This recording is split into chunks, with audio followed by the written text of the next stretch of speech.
Hello boxing fans, right now I'm talking about Felix Sturm versus Daniel Geale. The result is in. It was Felix Sturm losing the fight to Daniel Geale by a split decision. I think it was a very close fight. The judges' scorecards did not represent this. Actually, the three judges was one from America, one from, I can't remember, South Africa, and the other one from England. And the South African gave it to Sturm, the American gave it to Geale, and the last judge, the British judge, gave it to Geale. Now, just going into this, I want to know what everyone else thought about this fight, how they had it, and who was winning, basically. Because I don't agree with this one, to be honest. I thought that Sturm did enough to win. Just bear with me for a minute before you tell me I don't know shit about boxing or the general shit. The thing about this fight was Felix Sturm did win some rounds in this one, and I thought he won quite a few rounds actually. The thing was, the first round, for example, it was close. I thought Sturm did enough to win it by landing the cleaner shots. He landed a great one that knocked the head back, wobbled his man. Stuff like that. You gotta understand that it's a clean shot and it got a end result. People like Floyd Mayweather also win the shots off this, win the rounds off those type of shots. So why wasn't that the case in this one? I thought he won round one. I thought he won round two. I thought he won round four. And then I thought he lost every other round, possibly until round 8, 9, and 10.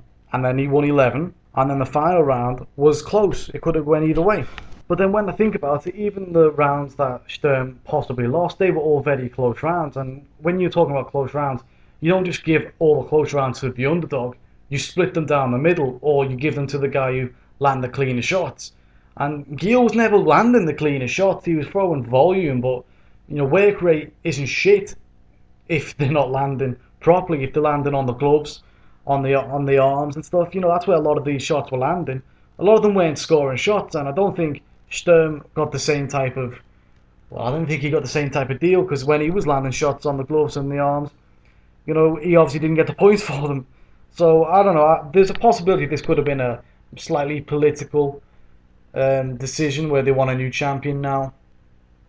Maybe, I don't know, something to consider is the South African gave it to Sturm, the American, and his promoter's obviously American, gave it to Geale, and then the British at the end, who actually had it the closest, by the way, he gave it to Geale as well.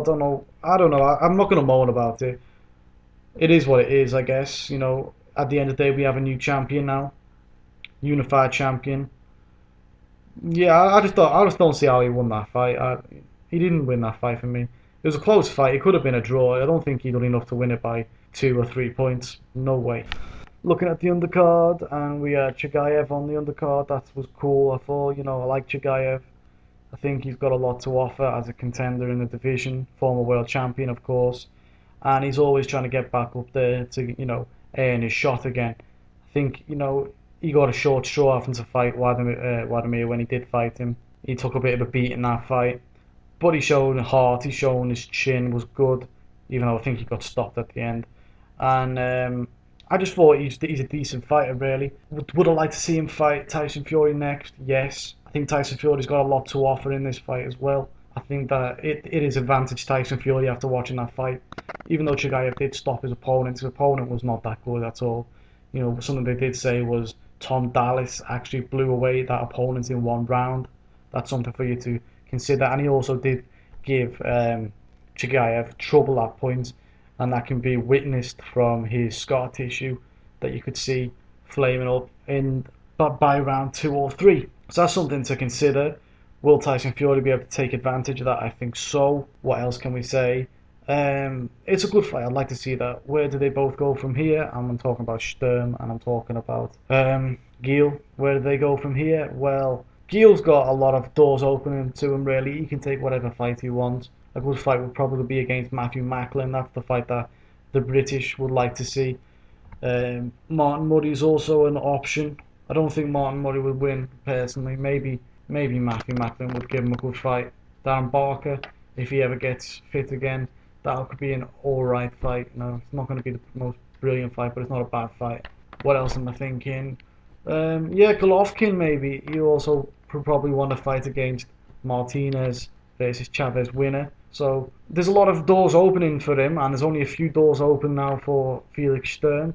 He could probably move up in weight if he had to, take on Arthur Abraham. That'll be an alright fight. Other than that, I don't really know who else is there for him really. He could target a rematch with Matthew Macklin maybe, or I don't see any point now that there's no world title involved. Yeah, I don't. Maybe he could try and get a fight now with Gennady Golovkin as well, maybe. But once again, now there's no world title involved. I don't think Golovkin would be too over the moon to take that fight. Not that I'm saying he would be scared of doing it. I'm just saying risk and reward. He's not gaining anything out of taking this fight now that there's no world title involved on Felix Sturm's part. So, or maybe Sturm will call it a day. He's had an illustrious career. It's definitely been coming to an end. Yeah, that's all I've got to say really. Tell me what you thought about the fight. Tell me what you think about Sturm. Tell me what you think about the other one, and you're staying up to watch Golovkin tonight, in which I should be if I can keep awake that long. I've also got work in the morning, unfortunately. So yeah, thanks for listening, guys. I'm out.